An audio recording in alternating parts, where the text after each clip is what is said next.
जहां मुनाफे की तैयारी की पूरी टीम की तरफ से एक दिन पहले आप सभी को गणतंत्र दिवस की ढेरों शुभकामनाएं। माँ तुझे सलाम। वंदे मातरम। और वाकई अगर आप देखें ये वंदे मातरम की लाइनें सुनने के बाद आपको पता चलता है कि आपकी हकीकत क्या है, आपकी मिट्टी कहाँ ही है और आप कहाँ से निकले हैं एग्जैक्टली। अगर आप देखें तो इस तरह के गानों को सुन के थोड़े रूह खड़ी हो जाती है। बिल्कुल आपके अगर आप देखें जो रोए होते हैं ना वो खड़े हो जाते हैं, वाकई एहसास होता है आपको। और ये आज़ादी जिन्होंने हमको दी थी उनको याद करते हैं और शुरुआत करते हैं मुनाफे की तैयारी की। और कल ये विजुअल्स आपको मिलेंगे सुबह सुबह 26 जनवरी की परेड के, 70वें गणतंत्र दिवस के, और देश का अपनी शक्ति प्रदर्शन करेगा कहीं ना कहीं। बिल्कुल, और बहुत ही ज़रूरी भी है ये शक्ति प्रदर्शन। तो कल सुबह सुबह सब लोग CNBC आवाज़ के साथ जुड़िएगा। ये सारा का सारा नज़ारा जो तैयारियां हम आपको पिछले एक हफ्ते से लगातार दिखा रहे थे, ये रिहर्सल हो रही थी और अब देखिए कल आपको परेड होती हुई नजर आएगी। चलिए बताते हैं आपको कौन से एक्सपर्ट्स आज आपकी मदद करने वाले हैं। प्रकाश दीवान .in के प्रकाश दीवान आपको बताएंगे कहां पर पैसा लगाना चाहिए। गिनी जेम्स कंसल्टेंट्स के MD और CEO मेहरबून ईरानी भी हमारे साथ जुड़ेंगे। sptulsian.com के SP तुलसियान भी बताएंगे बाजार का फंडामेंटल मूड। जी हाँ, साथ ही साथ हमारे साथ ashwinigujral.com के अश्विनी गुजराल, powermywealth.com के संदीप वाकले, LKP सिक्योरिटीज के टेक्निकल और डेरिवेटिव एनालिस्ट गौरव बिस्सा और LFS ब्रोकिंग के रिसर्च एनालिस्ट राजेश सतपुते हमारे साथ जुड़ेंगे आज। लेकिन आपकी स्क्रीन पर अगर आप देखें SGX निफ्टी करीब 10,947 के स्तर पर। अंतर्राष्ट्रीय समीकरण क्या है, डाउ जोन्स कल कैसा क्लोज हुआ, रेस्ट ऑफ एशिया के दूसरे बाजार कैसा कर रहे हैं, आइए इसकी पैमाइश करते हैं। हेमंत, कैसे संकेत हैं? देखिए, अमेरिका के बाजारों में थोड़ी सी तेजी गुम जरूर हुई थी। वहाँ पर कन्फ्यूजन ये चल रहा है कि वहाँ पे कॉमर्स सेक्रेटरी ने बयान दिया कि अमेरिका और चाइना के बीच में जो बातचीत चल रही है ट्रेड सहमति को लेकर, ट्रेड डील को लेकर, उसमें अभी वक्त लगने वाला है। जाहिर सी बात है, अलग अलग प्रोडक्ट्स पर अलग अलग तरह की ड्यूटीज़ की बात हो रही है, ये खबरें आ रही हैं छन कर, तो फिर उसमें थोड़ा टाइम तो लगेगा ही। अच्छी बात यह है कि होगी डील, ये तो बात अब पक्की है, लेकिन वो ये नहीं कह रहे कि नहीं हो रही, वो कह रहे हैं अभी थोड़ा समय लगेगा, स्टिल सम टाइम अवे। तो इसीलिए वहाँ पर थोड़ी सी निराशा हाथ लगी है। लेकिन देखिए, हांगकांग के और एशियाई बाजार जो हैं वो मजबूती के साथ कारोबार कर रहे हैं और हम भी क्यूज़ वहीं से लेंगे। 60-61 पॉइंट की मजबूती के साथ भारतीय बाजार खुलने की तैयारी कर रहे हैं। बस दिक्कत यही है कि 10,950 के आसपास जाकर अटक जाते हैं। तो SGX निफ्टी दिखा रहा है कि वहीं पर हम जाने वाले हैं। डेटा क्या कह रहा है, कितनी बार अटक चुके हैं ये बताइए और आज क्या लांघेंगे इस स्तर को? देखिए, कल मैं शॉर्ट था, इनफैक्ट मेरे को 40-50 पॉइंट मिल गए, लेकिन उसके बाद एक चीज़ ये भी थी हेमंत, कल की कैंडल्स, कल का डेटा ये रिफ्लेक्ट कर रहा था कि बाजार उससे ज़्यादा नीचे जाने को तैयार नहीं है। कल का अगर आप इंट्राडे चार्ट देखें, हमने क्या अप्रोच रखी थी कि 840 के नीचे शॉर्ट करेंगे, हुआ गया। 790 का टारगेट रखेंगे, वो भी हुआ। 790 से ज़्यादा के नीचे की कल्पना नहीं करेंगे, वो भी हुआ। 790 क्या था आपको याद है?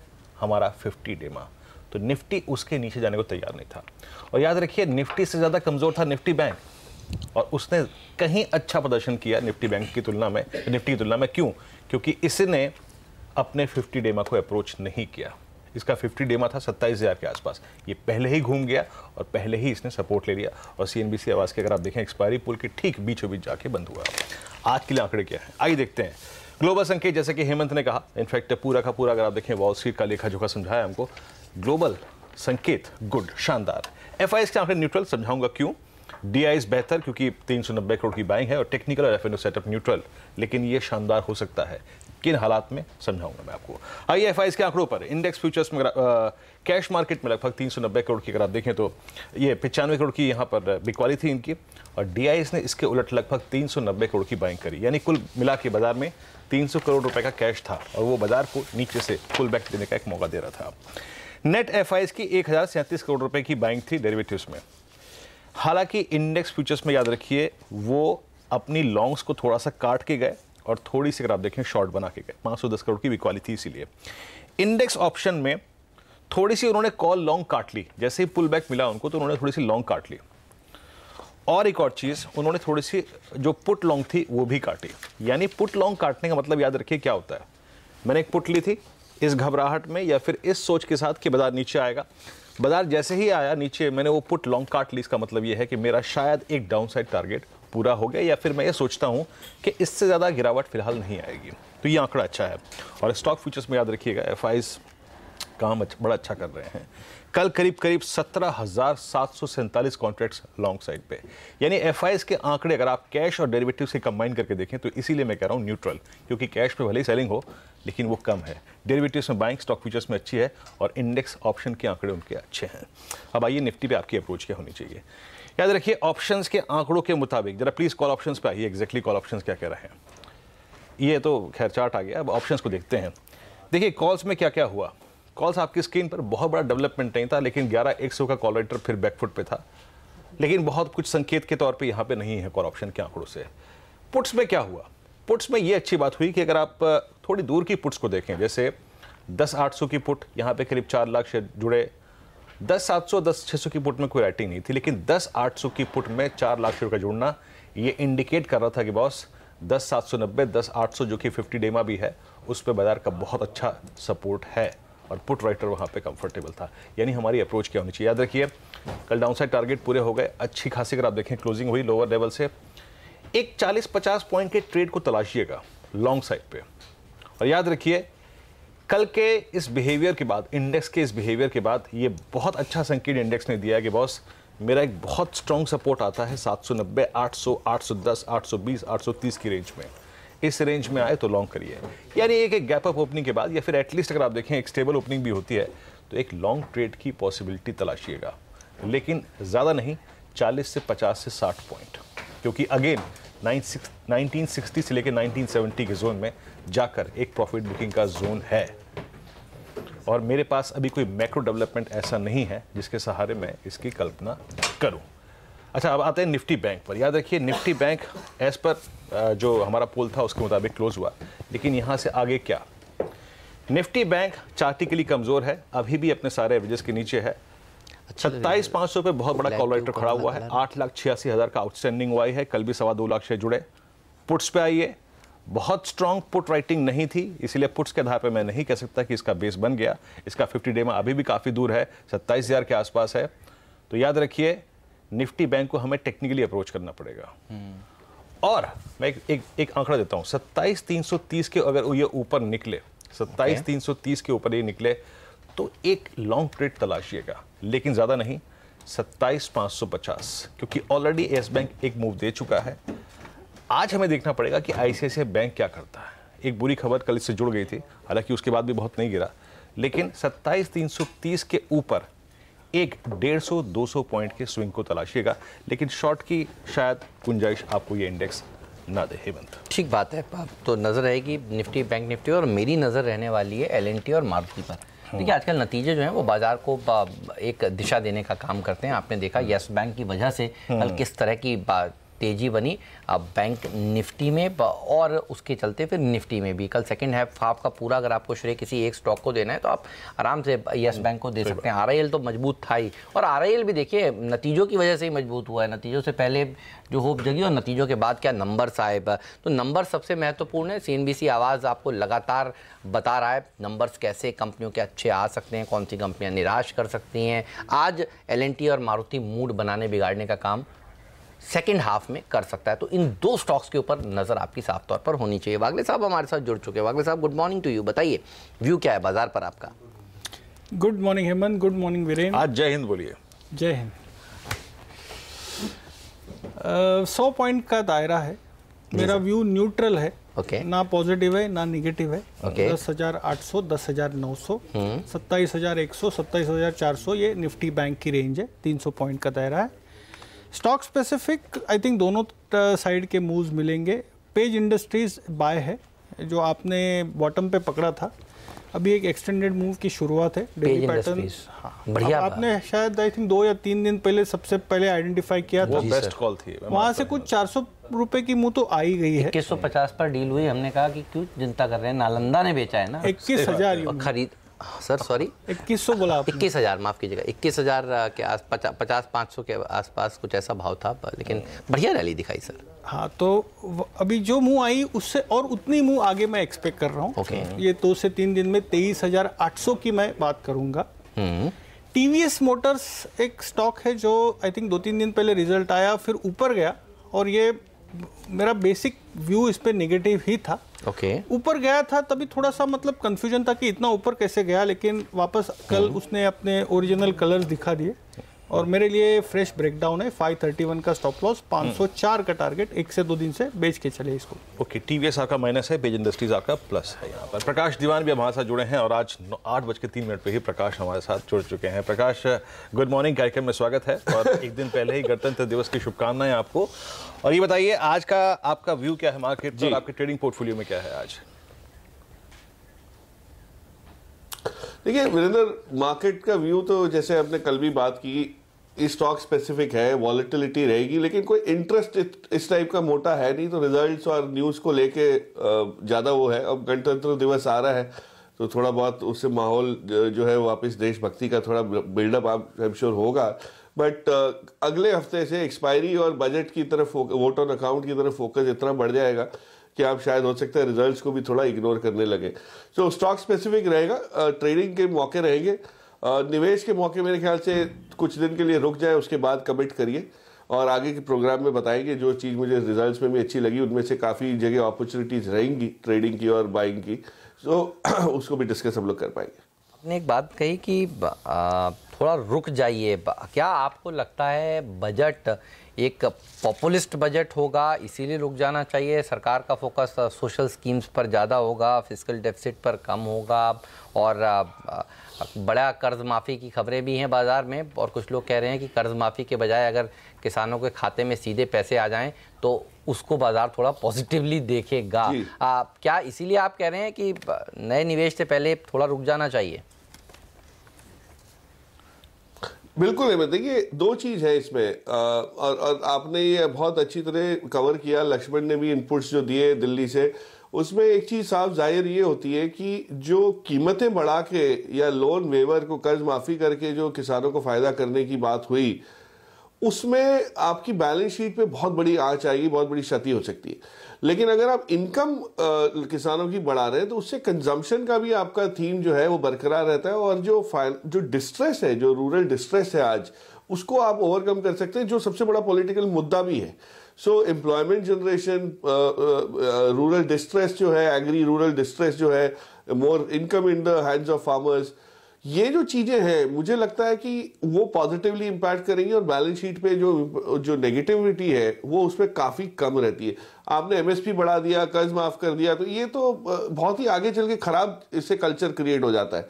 लेकिन इनकम, जैसे पुरानी इनकम स्कीम्स भी आपने देखी, जो रोजगार योजनाएं देखी, उनको बहुत अच्छी तरह मार्केट ने एक्सेप्ट किया और रिसीव किया। सो आई थिंक मेरे हिसाब से वो होना चाहिए। और फिस्कल डेफिसिट का आंकड़ा जो है सबसे सैक्रोसैंक्ट से वो रहेगा।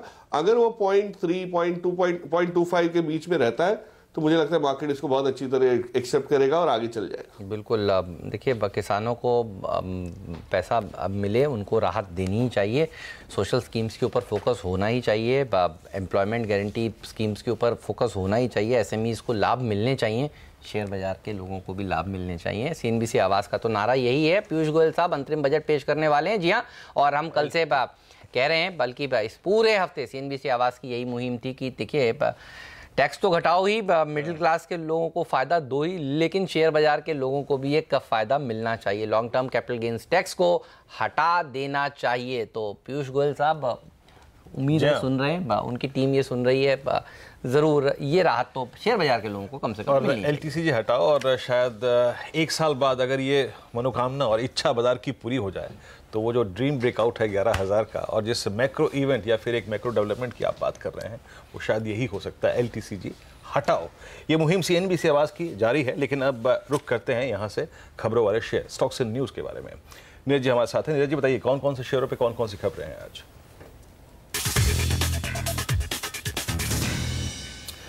देखिए पहला स्टॉक तो आपको इंडिगो नज़र पे रखना चाहिए। इसमें नए सीईओ साहब आ गए, रोनोजय दत्ता, और काफ़ी दिनों से चर्चाएं चल रही थी कि एक चाहिए इनको बड़ा आदमी जो हेड करे आके, और ये करीब 2018 जुलाई से पद खाली था जब से घोष साहब ने छोड़ा था, उसके बाद से। तो अब ये नए सीईओ आ गए, इसीलिए कल स्टॉक में रौनक भी देखने को मिली थी और आगे भी इसमें एक कम से कम डायरेक्शन रहेगा कि कंपनी किस तरह से आगे चलेगी। भारतीय इन्फ्राटेल पर नजर रखिए, कल एक खबर ये आई कि इनको हर तिमाही करीब 90 करोड़ रुपए तमाम ऑपरेटर से इनको मिलेंगे जिन्होंने इनके ऑफर्स को तोड़ा था, यानी कॉन्ट्रैक्ट ब्रीच किया उसकी हर्जाने के तौर पे। तो ये करीब करीब साल में आप समझिए 360 करोड़ रुपए इनको मिलेंगे। तो ये एक स्टॉक नज़र पे रखिए।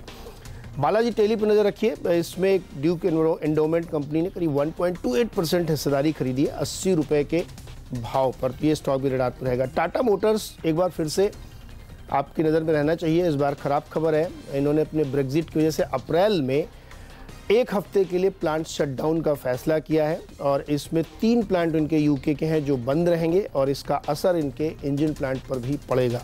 तो ये एक बुरी खबर इनकी तरह है। लिंडे इंडिया पर नज़र रखिए, इनका डिलिस्टिंग का जो ऑफर था उसको पेरेंट कंपनी ने रिजेक्ट कर दिया है। उसका कहना जो डिस्कवर्ड प्राइस है उससे वो सहमत नहीं है, तो इसलिए लिंडे इंडिया पे आज नज़र रखनी चाहिए क्योंकि डिलिस्टिंग ऑफर रिजेक्ट हो गया है। अजीब सा डिलिस्टिंग ऑफर था, एक एक्सचेंज से डिलिस्ट हो रहे थे। खैर चलिए, लेकिन शुक्रिया नीरज आपका इस जानकारी के लिए। बात करते हैं सबसे पहले जो बात हुई इंटर ग्लोब एविएशन की। कल का जो दिन था दीवान साहब, वो नए सीईओज के नियुक्ति का दिन था। आप देखिए यस बैंक में भी नए सीईओ का अनाउंसमेंट हो गया और इंटर ग्लोब में भी कल अनाउंसमेंट आ गया, बाजार बंद होने के बाद आया है कल। अब समझ में आ रहा है कि खराब नंबर्स के बाद ये शेयर कल इतना भाग क्यों रहा था। आज आप कैसे अप्रोच करेंगे स्टॉक को और इस नाम को आप कैसे देखते हैं? देखिए, खबर इंटरेस्टिंग है, डेवलपमेंट बहुत पॉजिटिव है, there is no doubt Hemant. But InterGlobe में सीईओ ना होने की जो एब्सेंस है, जो खटाई है, वो कोई इतनी खास गहराई नहीं थी। आपने देखा होगा जो गंगवाल साहब जो चलाते जो एयरलाइंस चला रहे थे, तो इनके आने के बाद, और ये काफ़ी समय से चल रहा था, इनका अनाउंसमेंट शायद कल हुआ, लेकिन एयरलाइन सर्कल्स में काफ़ी समय से एक्सेप्टेंस था कि he is already on his way in Indigo. तो एक लीडरशिप आने के बाद चैलेंजेस जो है वो आप अच्छी तरह से मैनेज कर सकते हैं। जो कल का प्राइस इंक्रीज था, मुझे समझ ये आई है कि उनको जो क्रूड का, सॉफ्ट क्रूड का जो बेनिफिट मिला है और वो शायद बरकरार रहे, और इस खास करके इस पर्टिकुलर तिमाही के बाद इन्होंने प्राइस हाइक्स जो किए हैं, नए रूट्स जो लॉन्च किए उस पर, वो सबको देखते हुए था। बट मैं थोड़ा सा कॉशियस हूँ। वापस मेरी थियरी वहीं जा रही है कि जो फरवरी में बंद रहेगा मुंबई का एयरपोर्ट, मुंबई का रनवे हर ऑल्टरनेट डेज पे, उसमें जो डैमेज होगा वो थोड़ा सिग्निफिकेंट हो सकता है, क्योंकि उससे काफ़ी कैस्केडिंग इफेक्ट होता है कि आपकी मुंबई लैंड ना हो सकती ना फ्लाइट जा सकती है। तो इनकी काफ़ी फ्लाइट जो 1000 के ऊपर की फ्लाइट दिन की है उसमें से काफ़ी इम्पैक्ट होगी। So I would wait to buy IndiGo. मैं थोड़ा समय लगाऊंगा इंडिगो लेने के लिए। मेरे लिए आइडियल लेवल इंडिगो का करीब 1000 के नीचे है। सो इफ दैट हैपेंस करूंगा, बट यस आज थोड़ा सा पॉजिटिव जरूर रहेगा। आपकी राय क्या होगी इंटर ग्लोब एविएशन? अब बदली परिस्थिति में एक अनिश्चितता खत्म हो गई इस स्टॉक के बारे में, हालांकि अनसर्टेन एनवायरनमेंट में भी ये चला खूब था, है ना? आप कैसे अप्रोच करेंगे? यहाँ पर कोई ट्रेड दिखाई दे रहा है आपको? वीरू, मेरी जो राय है वो प्रकाश के ऑपोजिट है। कुछ ना कुछ तो हुआ है। शायद प्रकाश जो कह रहे हैं कि सीईओ आएंगे वो एक्सपेक्टेड था या जो भी है, बट पिछले 7-8 दिनों से ये स्टॉक 1050 के नीचे नहीं गया। जब खराब न्यूज़ थी, जेट गिर रहा था, कल एक ब्रेकआउट आया। कल के वॉल्यूम्स मेरे हिसाब से लास्ट 6 महीने के सबसे ज़्यादा वॉल्यूम्स है। तो कुछ ना कुछ हुआ है जो हमको पता नहीं है। Smart money is buying. मेरा 1350 का कम से कम टारगेट होगा पोजिशनली, और मेरा व्यू गलत होगा तब जबकि ये 1100 के नीचे अगर क्लोज हो जाता है तो फिर वो निगेट हो जाएगा। Otherwise I will hold my view of 1350, may be 1380 on an outer side 1400। Alright, तो ये राय आपने सुना वागले साहब की और प्रकाश जी की राय यहाँ पर भी आपने देखी। लेकिन एक स्टॉक जिस पर प्रकाश जी आप काफ़ी बुलिश थे, बालाजी टेली, अभी भी नीरज बता रहे थे कि यहाँ पर एक फंड एक्शन भी हुआ है, अभी भी खरीदना चाहिए ना ये शेयर? नहीं, बिल्कुल। मुझे पता नहीं कल क्लोज क्या हुआ है, लेकिन ये अपना हमारा जो अनुमान है, और आपने जी के नंबर्स में जो देखा, ओटीटी का जो बोलबाला है, आई डोंट थिंक इसको मिस किया जा सकता है। और हम रूरल कंजम्पशन की बात कर रहे हैं, लोगों की जेब में पैसे आएंगे। आज आप चौतरफा देखें तो उपयोग जो 4G का है उसको देखते हुए एंटरटेनमेंट का जरिया ही ये रह गया। तो बालाजी की तो शुरुआत है ये अच्छे समय की, तो डेफिनेटली ले लेना चाहिए इसको। लेकिन एक भारती इन्फोटेल को देख लीजिए। हालांकि जो स्टॉक्स की न्यूज़ में खबर थी कि 3 साल तक हर तिमाही 90 करोड़ रुपए मिलेंगे, ऑपरेटर्स के करार तोड़ने का हर्जाना मिलेगा इनको, और ये ऑन कॉल में कंपनी ने जानकारी दी थी। लेकिन कल अगर आप भारती इन्फोटेल के प्राइस बिहेवियर को देखें, नंबर्स के बाद एग्जैक्टली जो डैमेज था बड़ा सीवियर डैमेज था। खुलते फिसल गया और मैं इस कैंडल को डिफाइन नहीं कर पाऊंगा, लेकिन फिर भी दिखा दीजिए एक बार, क्योंकि पिछले 5-7 दिन से ऑलरेडी गिर रहा था, वो पैटर्न कंटिन्यू हुआ, लेकिन वो बहुत शार्प होकर गिरा है ये। वागले साहब एक बात और आपने देखी, ये मेरे ख्याल से पिछले कई महीनों का सबसे स्ट्रॉन्गेस्ट वॉल्यूम डे था, कंप्लीटली जिसे कहते हैं ना सरेंडर कर देना। कैसे अप्रोच करेंगे अब आप इसको? एग्जैक्टली जो इंडिगो में बात की, पॉजिटिव वॉल्यूम्स और प्राइस ब्रेकआउट, इसमें बहुत ज़्यादा वॉल्यूम्स जो सेम है और प्राइस ब्रेक डाउन है। कल मॉर्निंग में लग रहा था कि ये 285 290 जाएगा, बट ओपन होते ही 283 से जो फिसला है 270 इसको ब्रेक करना ही नहीं था। मतलब ये कुछ ना कुछ बहुत ज़्यादा नेगेटिव है। मैं 245 तक की डाउनसाइड, ट्रेडिंग डाउनसाइड की बात करूंगा, और शायद उसको भी ये अगर ब्रेक कर देता है फिर 210 तक ये फिसल सकता है। पैटर्न नेगेटिव है, अगर आप होल्ड करें बिल्कुल निकल जाइए। ऑलराइट, तो निकल जाइए। तो देखिए हट जाइए, स्टॉक में और दबाव देखने को मिल सकता है। अच्छा, टाटा मोटर, कल हम मुनाफे की तैयारी में कह रहे थे कि गाड़ी तो लॉन्च हो गई और रिस्पांस जो है वो इतना इंटरेस्टिंग नहीं है। अच्छा, इवेंट के बाद जनरली शेयर थोड़ा फिजल आउट हो भी जाता है, तो बिल्कुल वैसा ही हुआ। वागले साहब बधाई हो, आपने बिल्कुल सही टाइम पे बताया, आप बेच दीजिए। तो पहले तो सुना देते हैं क्या बताया था, और उसके बाद वागले साहब से पूछते हैं अब क्या करना चाहिए। टाटा मोटर्स कैसे अप्रोच करेंगे बताइए। हेमंत 150 में शायद बॉटम बन गया है, बट टाइम वाइज थोड़ा परेशान करेगा मुझे ये स्टॉक। जब तक 205 210 के ऊपर निकल के स्टे नहीं करता, बड़ी वाली मूव मतलब 250 270 ये दिखता नहीं है। जल्दी से ले लें वागले साहब, आपने बेच दीजिए, सुबह ही कहा। मेरा व्यू 150 का है, मेरे हिसाब से 150 आना चाहिए, और वहाँ पे भी थोड़ा वेट करना के साथ जा रहे हैं। हाँ बिल्कुल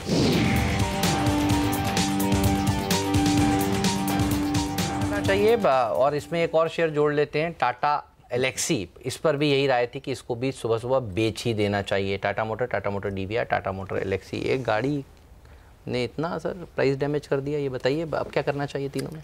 गाड़ी के बारे में बात करने की मेरी औकात नहीं है। क्यों? क्योंकि मैं गाड़ी का एक्सपर्ट नहीं हूँ। लेकिन प्राइस में कुछ नहीं दिख रहा है। ये जो लास्ट 150 160 से 195 तक की रैली थी, तभी भी हम कह रहे थे कि ये ट्रेडिंग बाउंस है, 200 205 के ऊपर जब तक क्लोज नहीं होता इसको टच मत करिए। आज भी मैं यही कहता हूँ। कल का जो बात हुआ वही 150 190 मेरे लिए रेंज है, टच नहीं करना चाहिए। टाटा एलेक्सी में आई थिंक कल हमने जो बात की उसके टारगेट्स कल के दिन में ही आए थे। अभी भी वीकनेस है, एक फ्रेश ब्रेकडाउन कल हमको देखने को मिला। मैंने कल 930 की बात की थी, 929 का लो बना है। मुझे लगता है ये सब 900 जाना चाहिए, 870 880 तक का इसका पोजिशनल टारगेट बनेगा। और इसमें स्ट्रेंथ तभी बनेगी जब ये 970 के ऊपर क्लोज होगा ऑन वीकली बेसिस, जो मुझे बहुत मुश्किल लगता है ये माहौल में। आज वागले साहब जरूर अगर आप देखें कॉम्प्लेन पी के आए, इनके टारगेट्स इतने बड़े बड़े हैं ना कि पूछिए मत। पोजीशनल दिया मैंने। हाँ मतलब अरे मैं मजा दिल पे मत दीजिए वागले साहब। गणतंत्र दिवस का दिन है, अब चलते हैं। चलिए आशीष क्या चलते हैं अब, और आशीष से बात करते हैं कल बाजार बंद होने के बाद जो कल बड़े नतीजा है, और देखिए उनका बाजार के हाल पर, इंडेक्स पर बहुत बड़ा प्रभाव पड़ेगा। आशीष बताइए कौन कौन से नतीजे हैं वो? कई सारे इंपॉर्टेंट मिड कैप्स के रिजल्ट्स आए हैं, जिसमें सबसे इंपॉर्टेंट तो बायोकॉन के नंबर्स हैं, और बहुत स्ट्रॉन्ग परफॉर्मेंस आपको नजर आएगा। इनफैक्ट हाईएस्ट एवर रेवेन्यू और प्रॉफिट का आंकड़ा इस कंपनी ने Q3 में डिलीवर करा है। आय में 46% का उछाल, जबकि हमारी बाजार उम्मीद थी 30% के उछाल की, और खासतौर पर बायोलॉजिक सेगमेंट से इस कंपनी को मदद मिल रही है। EBITDA 72% उछला, बाजार उम्मीद 62% की थी। मार्जिन साल दर साल 370 बेसिस पॉइंट्स इंप्रूव हुए, और इसलिए मुनाफे का आंकड़ा 136% का उछाल दिखा रहा है। तो स्ट्रॉन्ग नंबर्स आए। एम्फेसिस जो आईटी कंपनी है, इनलाइन परफॉर्मेंस आया है। आय कांस्टेंट करेंसी में तिमाही दर तिमाही 3.25% उछली, मार्जिन 60 बेसिस पॉइंट्स कम हुए, फिर भी मुनाफे में आप देखेंगे 3% का तिमाही दर तिमाही उछाल। तो ऐसा क्यों हुआ डिस्पाइट लोअर मार्जिन्स? क्योंकि फॉरेक्स गेन ज्यादा है और लोअर टैक्स इंसिडेंस पड़ा है। पर एक दिक्कत की बात, डील विन जो है वो तिमाही दर तिमाही धीमे पड़ रहे हैं। $210 मिलियन थे पिछले क्वार्टर में, और इस बार क्वार्टर में $122 मिलियन। तो डील विंस का स्लोडाउन एक दिक्कत वाली बात। रिलायंस पावर, और यहां पे तो डिसअपॉइंटमेंट था, वो कंटिन्यू होता हुआ। आय 16% घटी, मार्जिन 550 बेसिस पॉइंट्स घटे, और इसलिए मुनाफा 32% कमजोर हुआ।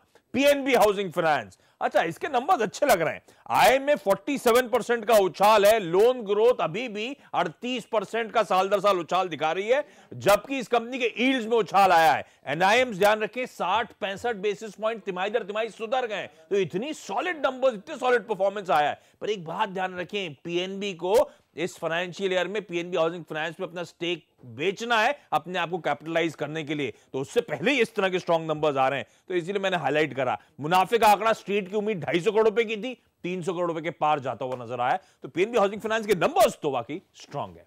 बिल्कुल, तो इन नतीजों के ऊपर आज रिएक्शन देखने को मिलेगा। आशीष हमें थोड़ी देर में ये भी बताने वाले हैं कि मिड कैप कंपनियों के कौन से नतीजे आए हैं। लेकिन शुरुआत बायोकॉन से। पागले साहब, बायोकॉन कल भी हम कह रहे थे कि नंबर्स अच्छे आने की उम्मीद है, सिंजिन के नंबर्स भी अच्छे आए थे। चार्ट्स क्या बता रहे हैं आपको? हेमंत, साइडवेज है but weekly monthly charts positive है। ओके 670 में मैं ये कहूंगा 650 से 630 मेरे लिए बाइंग एरिया रहेगी। अगर आप 1-1.5 महीने 2 महीने की बात करते हो तो मुझे ये स्टॉक 780 से 800 तक जाते हुए लगता है। वो 1.5 महीने का शायद 3 महीने हो सकते हैं। तो वो थॉट से व्यू पॉजिटिव है। लेकिन 1-2-3 दिन में ये कितना जाएगा उस पर मेरा कोई व्यू नहीं, क्योंकि आवरली और डेली चार्ट्स में कुछ खास मोमेंटम नहीं है, वॉल्यूम्स नहीं है। लेकिन आशीष ने जो बात कही ना, जब ये नतीजे पढ़ रहे थे, समझा रहे थे, ये जो पीएनबी हाउसिंग की इन्होंने बात करी, अच्छे नंबर्स। वागले साहब, पीएनबी हाउसिंग ने एक अच्छा बेस बना के, प्लीज जरा एक बार वो कैंडल वाला चार्ट लेके आइएगा। 12 महीने का एक बड़ा प्राइस डैमेज हुआ था इसमें, और उसके बाद ये स्टॉक 1450 से लेकर 700 रुपए का आया। 700 के बाद कॉन्फिडेंस बिल्डिंग फिर हुई और 925 की कल क्लोजिंग है। वागले साहब, कल की कैंडल का बहुत स्ट्रांग होना और 50 डेमा को रीगेन करना, अच्छे नतीजों को का होना, इसके साथ ये कितना बड़ा एक अच्छे स्विंग का स्कोप जनरेट कर रहा है।